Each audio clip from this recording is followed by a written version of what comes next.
Who are the coolest dudes on the planet? United States veterans.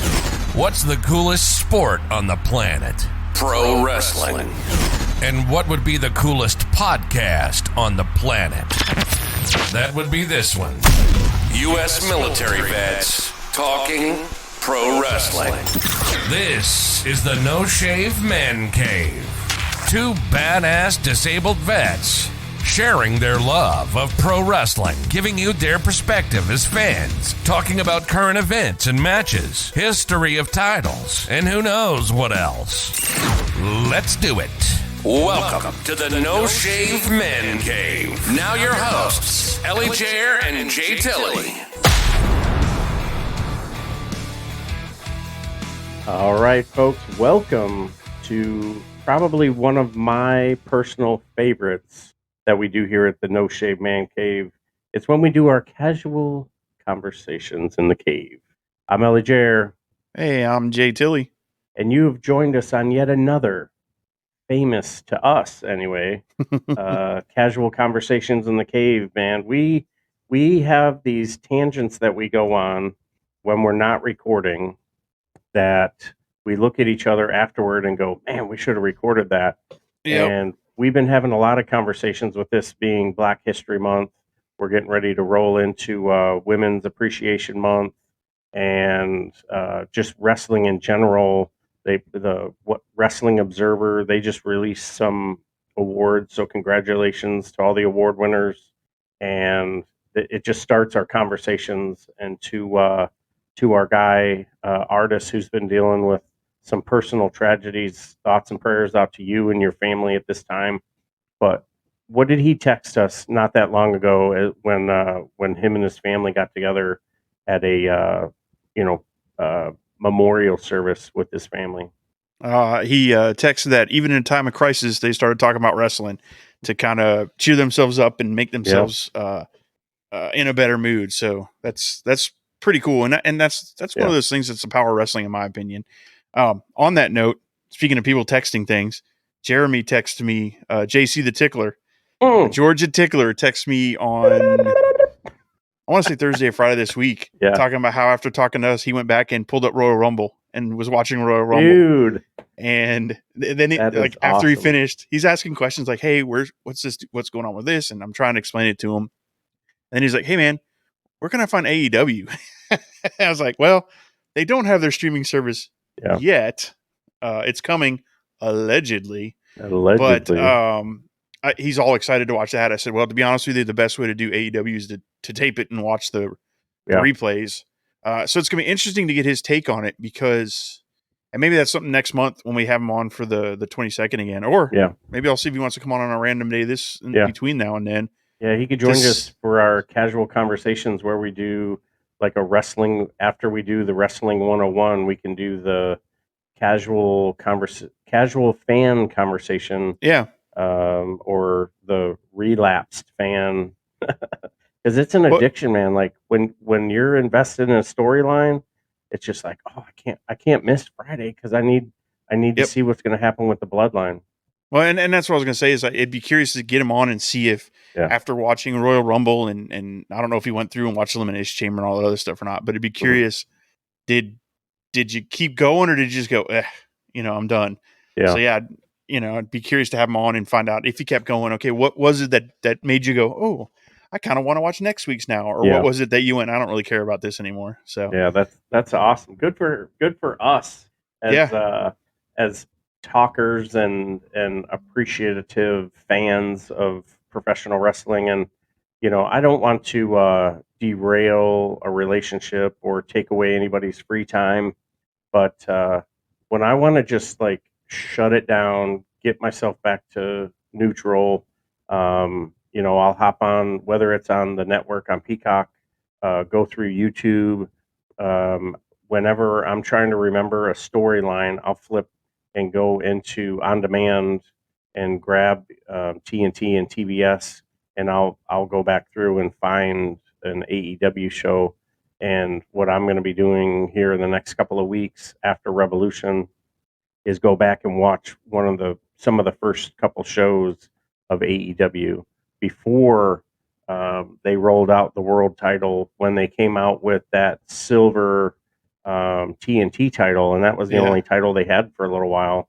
And because of production and COVID and everything, it took forever, and then the title got lost in shipping. Jericho lost it, yeah. Well, and then Jericho lost it out of his car, yeah. At the the joke was that he left it at a Red Lobster. He left it at a Red Lobster, but it was in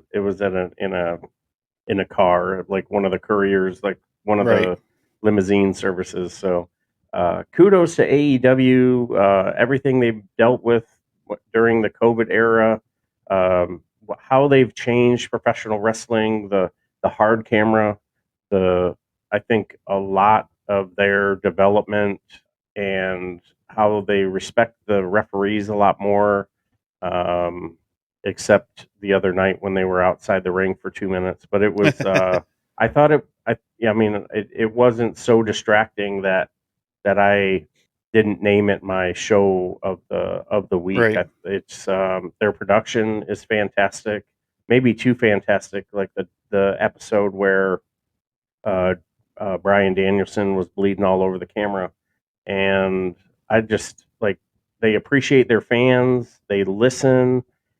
It's fun. It's interesting to me to hear you, because when we started this journey probably a year ago or so talking about it, I was the big AEW guy and you were the WWE, and I could tell we'd talk, you'd be like, yeah, I caught it, whatever. I paid somewhat attention to Dynamite, or I kind of watched this. Yep, it was on. And then we did Forbidden Door. Yep. And then we did Forbidden Door and really went to that live. Well, I mean, we did live shows here in Jacksonville, which were always great. Yeah. And then we did the live Forbidden Door thing, which is amazing. Definitely want to go wherever they announce it this year. I want to try to make sure we can afford it and go. Being disabled vets on fixed income, we need people to donate to our hey, buymecoffee.com. Hook us up. No Shave Man Cave. Buddy. We could definitely use it to help support our wrestling addiction. But and now that we've approached it as a different angle, which is interesting for me, because when we talked about doing this, one of my fears was, okay, am I going to get into too much wrestling? All right, like I love watching it, I enjoy it. If I have to now watch it for a quote unquote job, let's say, because we're trying to keep this podcast going and we want to, I mean, I'm not going to sugarcoat it. You just like anything in life, you want to make money, you want to do things with it. And if we could grow to that point where I can go, hey, I don't need to work at this other company anymore. I can focus full time on this. Now it's a job. Okay, do I love wrestling enough to have it as a job? And I was curious, and we're 30-ish days in now, I think, a little over. And now I watch wrestling differently. So I watch every show twice now. I watch it as a fan, just on the show, just put it on like I would watch it any other Wednesday night before we start doing this. And then now I go back and watch it a second time, and I take more detailed notes and try to, I'm not professional, but try to analyze some of it and try to look at it a little differently. But I've noticed that with you doing that too, it's turned you on to AEW more, because I think as I don't want to bash WWE, and I don't want to poop on the fans of WWE, but they're not nearly as in depth, other than a few storylines right now. Whereas AEW, I will also say that there are definitely storylines that aren't as in depth. There are storylines that I'm not as interested in.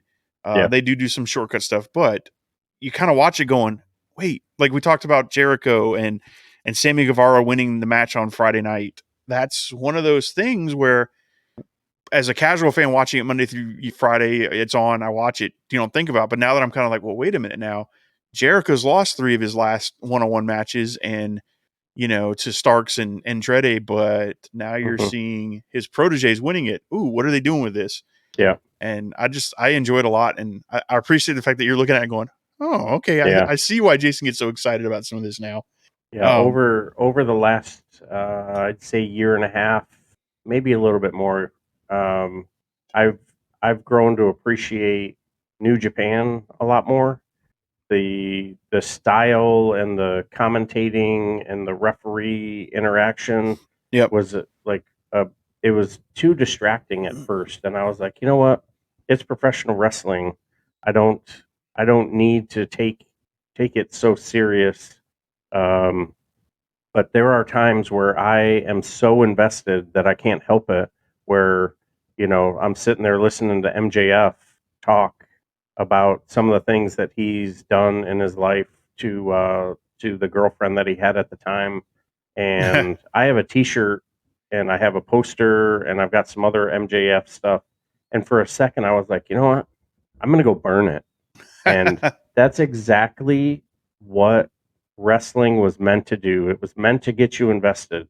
There's the white hats and there's the black hats. There's the good guys and there's the bad guys.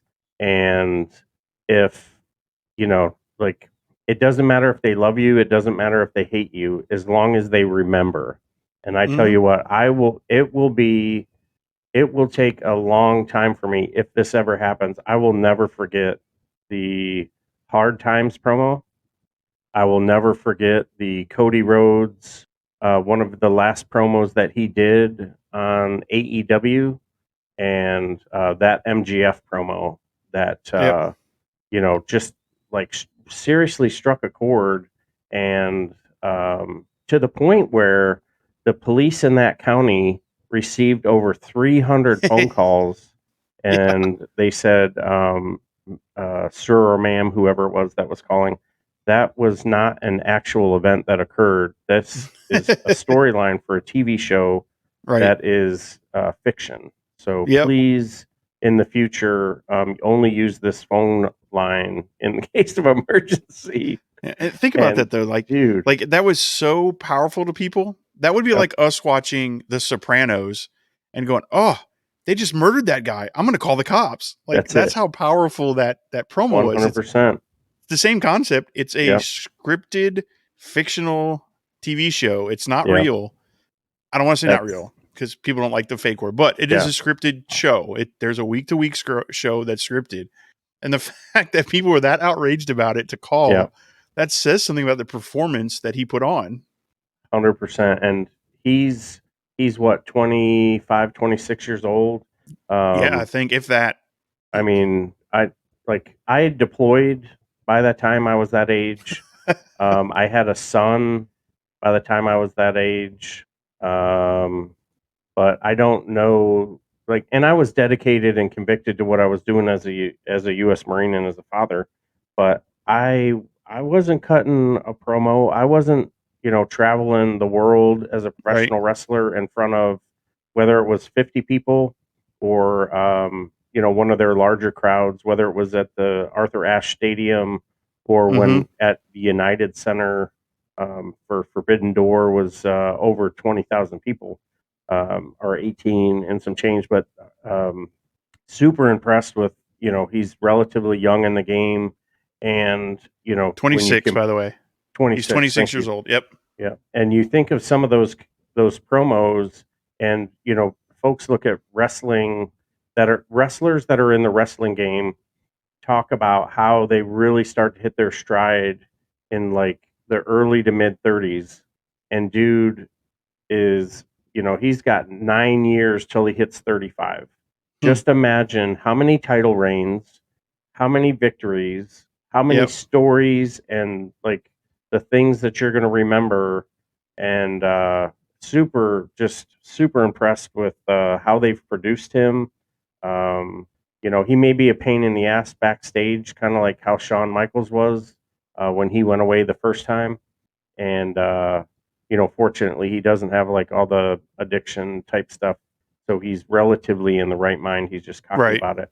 So there's money to be made with that guy, and I don't know if the bidding war in 24 is a real thing or if that's just like a an act. But you're it's like Alfred Hitchcock, all the terror that was created when he did the UFO story, and when birds came out, and here we are in 20. So the phone call started, and it was 2023, and I mean, there's social media, there's news, there's the 24-hour media cycle, there's Twitter, Instagram, all this other stuff, and people thought that it was so real that they called the police department.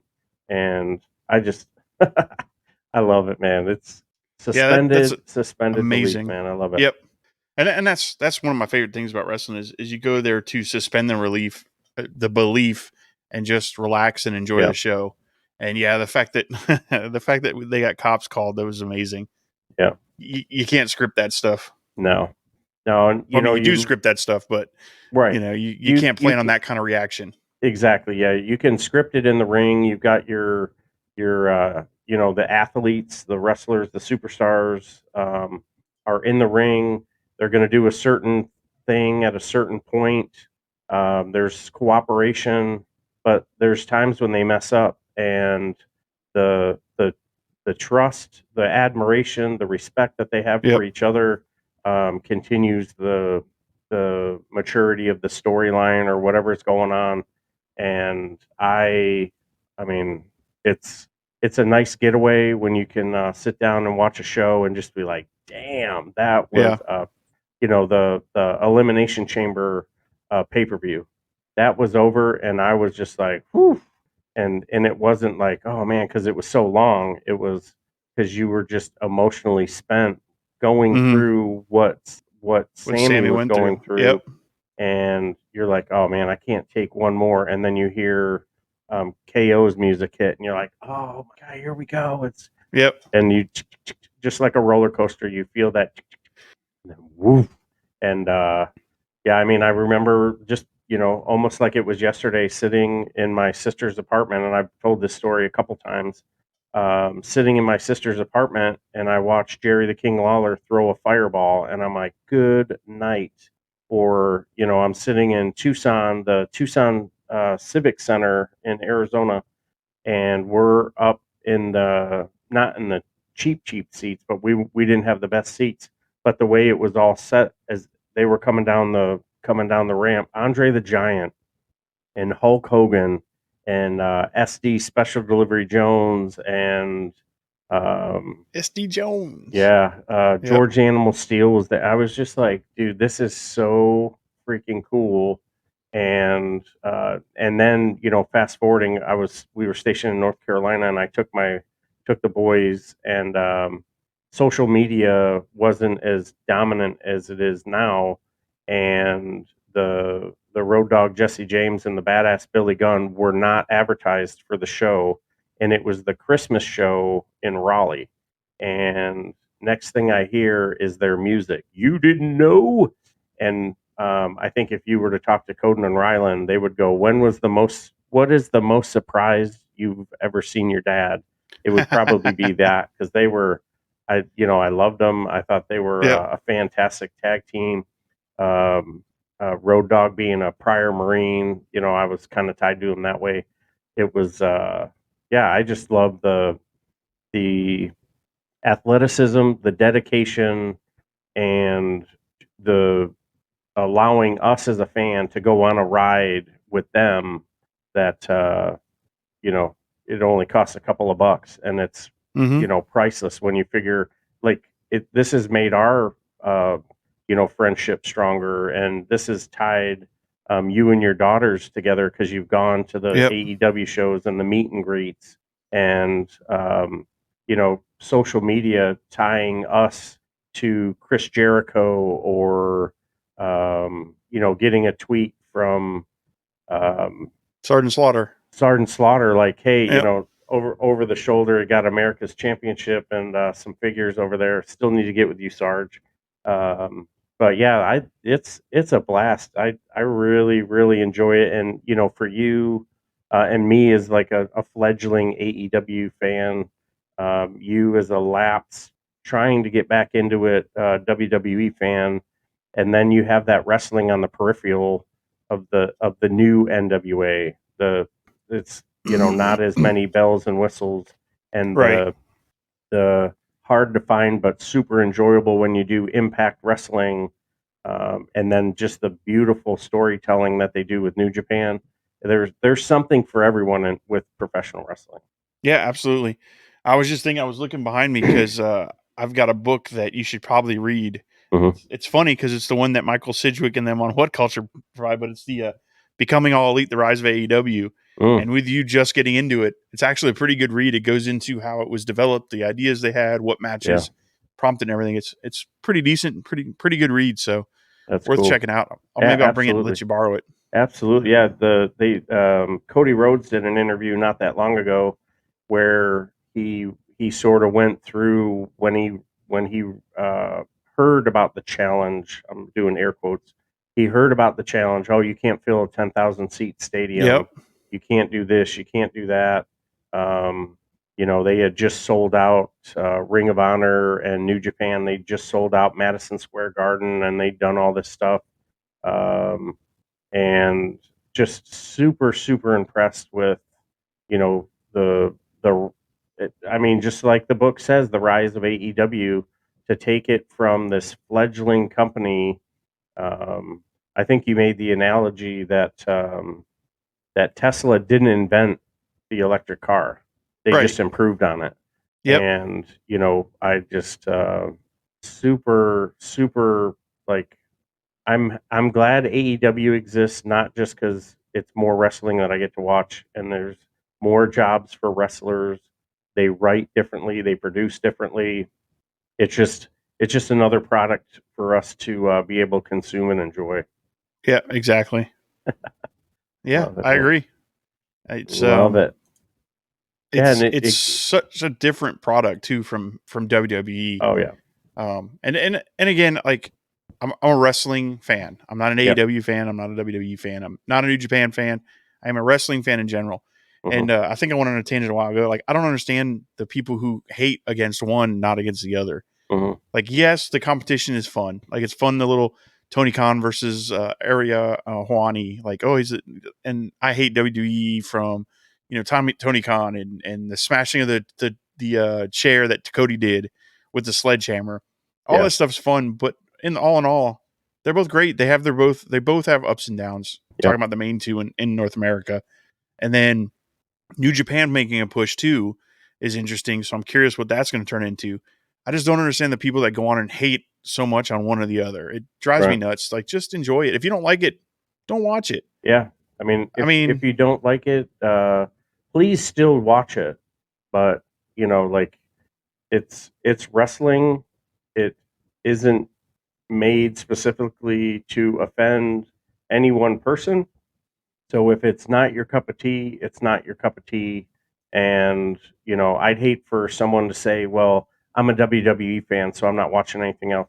Right. Well, you're sort of hurting wrestling, because the less competition, the less advancement and care. And, look what WWE did for, 20 years. They didn't have a peer. So they just kind of like, well, went to shit. Everybody's programmed to come to USA at 8:00 on Monday. Everybody's programmed to come to Fox on Friday. Yep. Then you had the slow rise and burn, the Wednesday night wars that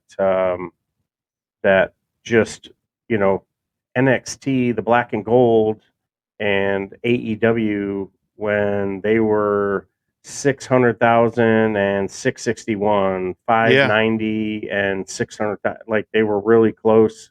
AEW would roll out, try and roll out a big show to hit 1 million.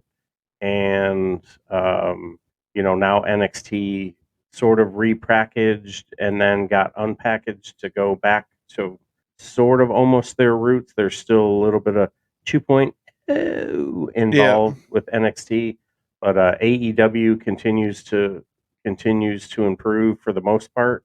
And my, wrestling journey, pushing 40 years now, is I'm having more fun than ever with professional wrestling. Yeah, I agree. And I think I've said it. I think we're on the cusp of another boom, of another 80s style wrestling, or another WCW versus AEW or versus WWE, kind of that big boom, the Attitude Era. Like, I feel like we're on the cusp of that.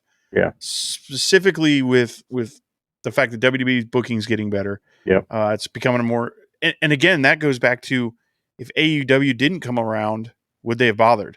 Yeah. Like, would the Bloodline happen if AEW didn't start up? I mean, because they could have just easily have gone back to the lazy booking because they didn't have competition. Nobody had anywhere to go. So for all you huge WWE marks out there, you can thank Tony Khan for the Bloodline. It's his I just pissed off everybody. No, but. I mean, like let's take it another step to thank Cody and Mother Nature for busting Cody up and getting him hurt. Because I don't think, after Hell in a Cell with Seth frickin' Rollins, I think they would have launched him to the moon and put him right against Roman, and Roman wouldn't be almost 1,000 days as champion. Mm-hmm. You wouldn't have had Elimination Chamber that we just had with the emotion and the show that we had with Sammy in the program, with, like you said, with the Bloodline. Yep. And it's all intertwined. So folks left other companies to come over to this other place, and now there's the slight jabs with the commentator against Tony, and the news article of someone misquoting, and Tony Khan calling Ariel a fraud, and it's just like that's just another part of the story that makes wrestling just as entertaining. Like it's all part of wrestling. Yeah, it's my soap opera, and the oiled up underwear soap opera that I just like. The characters aren't as big. No one personality is larger than the company that they work for, like it was during the Attitude Era. But it's like I said, there's something for everyone. If you're not in love with WWE or AEW or New Japan or NWA or Impact or one of those indie promotions, wait a couple of weeks, because they're going to stumble on something. How did the Man come about? Right. The Man came about solely by accident.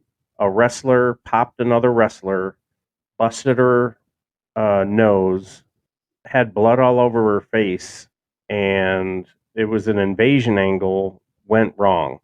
But did it go wrong? And now you had one of the best commercials I've ever seen.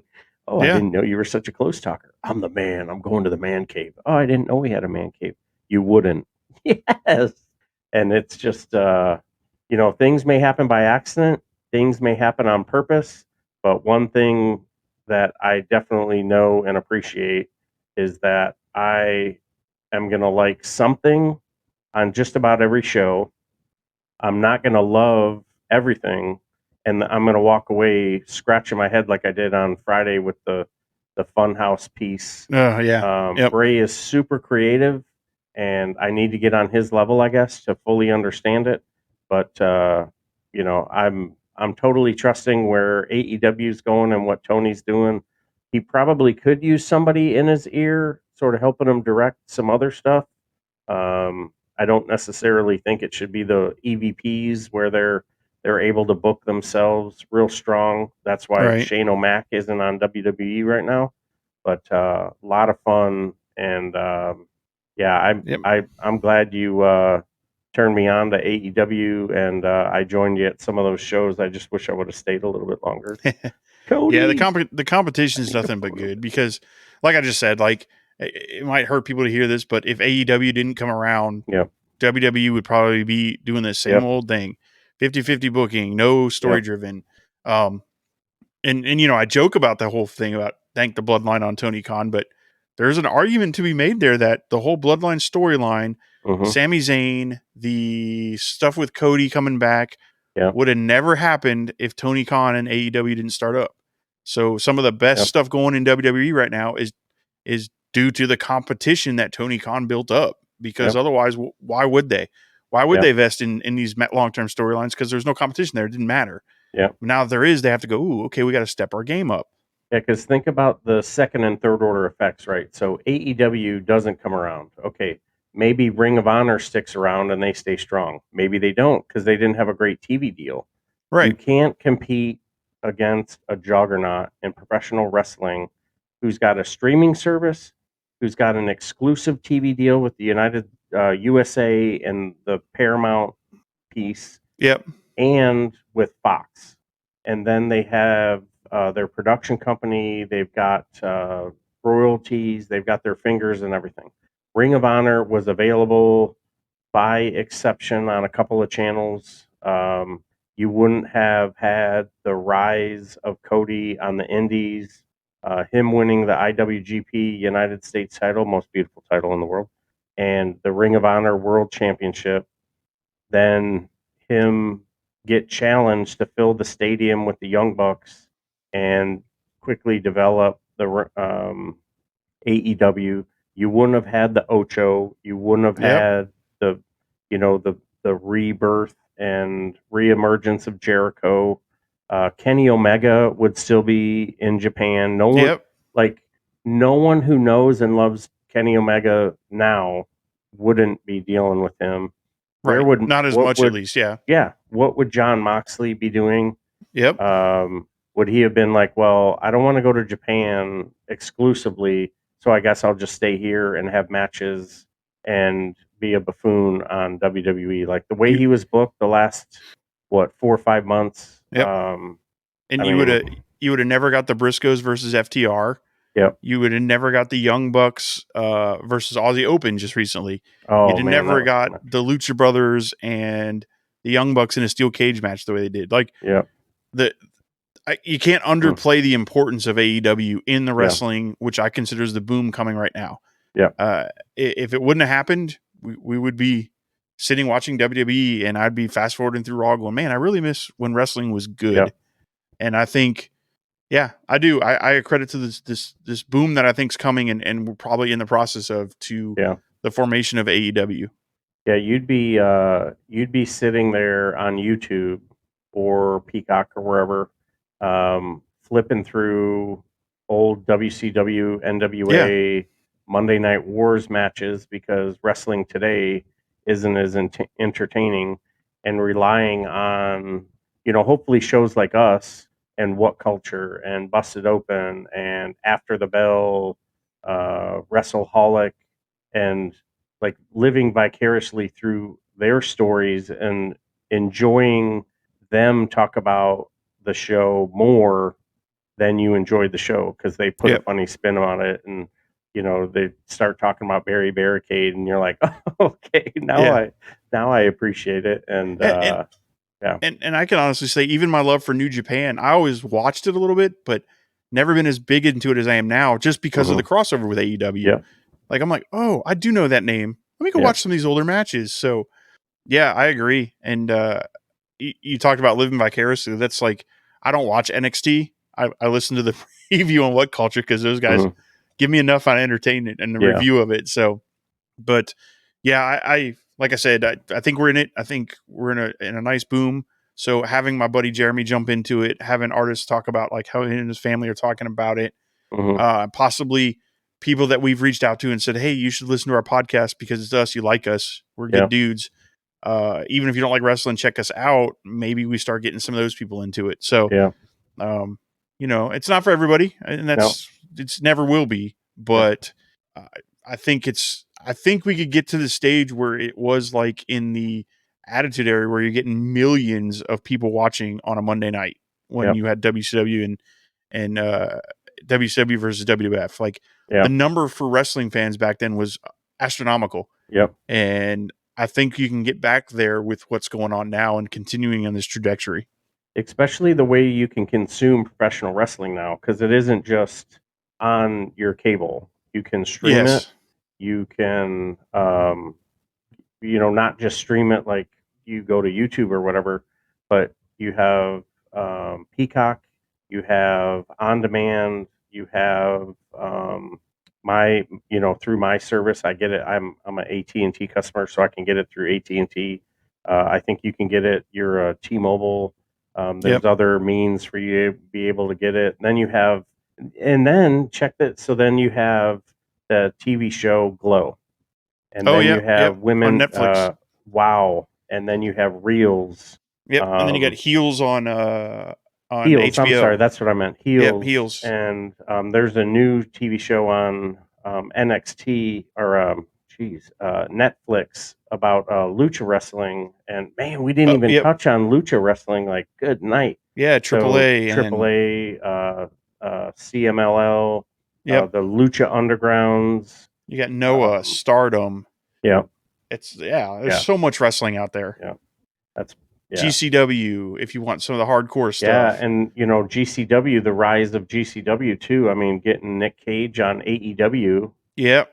And getting Matt Cardona on GCW because he wanted to go test himself. So he left WWE because there were other venues. The death of Zack Ryder and the rise of Matt Cardona. It's wrestling is one of those things that it's you take a college football rivalry, or you take a professional football or college basketball, or one conference over another. You see an Alabama fan and a Georgia fan now because the dogs. They look at you and you just get the polite nod because there's that certain rivalry there. And I think McMahon just having his head in the sand and basically saying that AEW wasn't its competitor. Maybe it's not a competitor in the sense like size and scope right now, but when you talk about professional wrestling and sports entertainment, 100% they are the competition. And they have pushed the envelope enough to require the WWE to change the way they serve their product to us, and they changed the way NXT was produced, developed, filmed. Like, professional wrestling is filmed completely different now because of the way AEW decided to do the hard camera down the aisle, down the walkway at Daly's place. They were at the I think they were doing it at the Jacksonville Theater for a little bit before they moved to Daly's, and it was based on there's no fans, and we don't want to push the fact that there are no fans, just like they were doing in the Terror Dome, right? With the or not Terror Dome, but the with all of the Thunderdome. screens. Yeah, and I just to think where we were a couple years ago and WrestleMania in the Performance Center. And, I don't know if you watch a ton of UFC, but I remember one of the first UFC matches when they were in the Pyramid, which is the training center in Vegas. Man, that first punch, the impact, you could hear everything. You could hear the exhaling. You could hear just the little of their feet against the canvas, to where we are now getting ready to have WrestleMania at SoFi Stadium. And there's 900 tickets left for night 2. There's 1,900 tickets left for night 1. And there's it's just shy of 60,000 per night. So they're going to be 120,000 people are going to be in attendance collectively for WrestleMania. I'm excited. Yeah, that's insane. Yeah, that's a lot of people, man. Which is awesome. Yeah, can't wait for next year. We'll the No Shave Man Cave. We're going to be heading to Philadelphia, the city of brotherly love, the home, the birthplace of the United States Marine Corps at Ton Tavern. We'll see if we can't host a show somewhere. Get the No Shave Man Cave fam together. Yeah, that'd be awesome. Do it. Yeah. So good stuff, man. Cool. Well, I'm getting texts and messages here. I've got a couple things to tie up here at this cave, so I will prepare to bid you adieu, good sir. Yes, sir. Yeah, I like these little conversations. We go off on little tangents. I'm totally going to name this one Tony Khan created the Bloodline.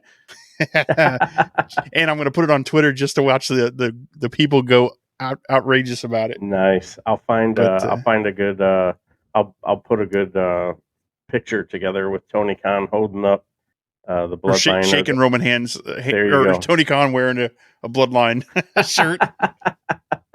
With Heyman and Roman on it. Yeah, there you go. That's awesome. Yeah, I think this is one of my favorite ones now. Yeah, that's good stuff, man. That's awesome. Cool. Well, cool. Appreciate everybody. All our fans out there, please continue to support us. Buy me a coffee if you want to donate to the show.